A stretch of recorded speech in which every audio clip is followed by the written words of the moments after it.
Situé à 80 km au sud-ouest de Toulouse, le site atelier des Vallées et Coteaux de Gascogne présente un paysage agricole varié où les champs cultivés alternent avec des prairies, des bois, des haies.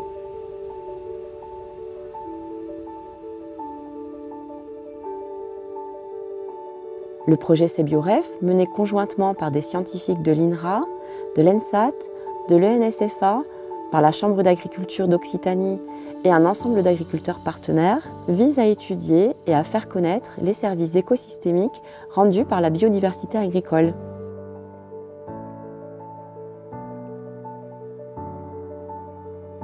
Ça c'est quoi comme bestiole ça?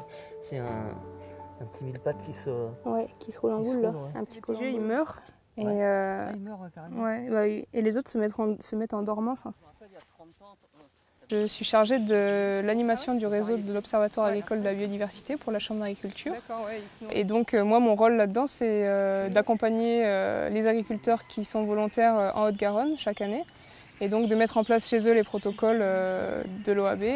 Et donc le but de l'OAB en fait c'est à la fois de récolter des données scientifiques au niveau départemental, régional et national pour pouvoir ensuite essayer de faire ressortir des tendances de la biodiversité agricole.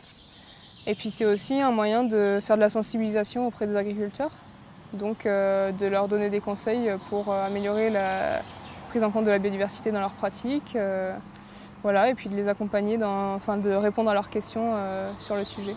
Même un plus gros, qui s'appelle le myrtille. Il a aussi la même tâche. Il vole beaucoup plus vite et il est un peu plus gros.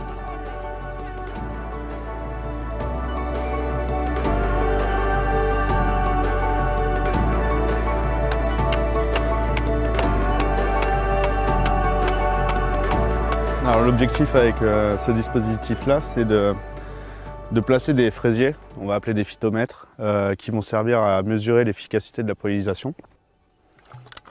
Alors, les fraisiers, on les laisse sur 4 journées, et du coup on en place 4, 2 qui sont sous tulle là, pour empêcher l'accès aux différents insectes qui pourraient venir butiner les fleurs, et 2 à l'air libre.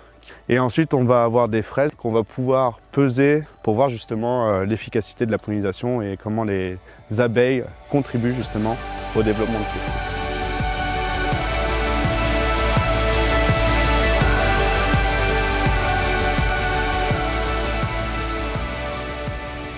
Autour d'entretiens individuels et d'ateliers participatifs, différents acteurs du milieu agricole sont consultés afin d'identifier les actions collectives à mettre en œuvre pour garantir une gestion durable du paysage. Réduire l'usage des produits chimiques, pesticides, fongicides, insecticides et herbicides. Favoriser un changement de pratique agricole dans le sens d'une plus grande diversité des cultures et conserver et développer des habitats naturels des insectes pollinisateurs sauvages comme les prairies, les haies, les jachères fleuries. Ces entretiens permettent d'identifier les croyances individuelles et collectives ainsi que d'évaluer le consentement à payer pour la protection des insectes pollinisateurs au regard des bénéfices qu'ils apportent à la société. On va mettre 100 € sur les pollinisateurs que sur un portable.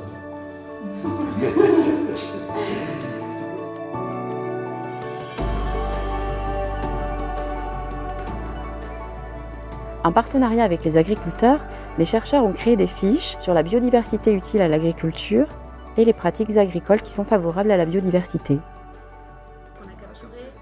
Donc avec vous, ce qu'on aimerait, c'est pouvoir, on vous présenter les fiches sur les pratiques agricoles et des fiches sur la biodiversité.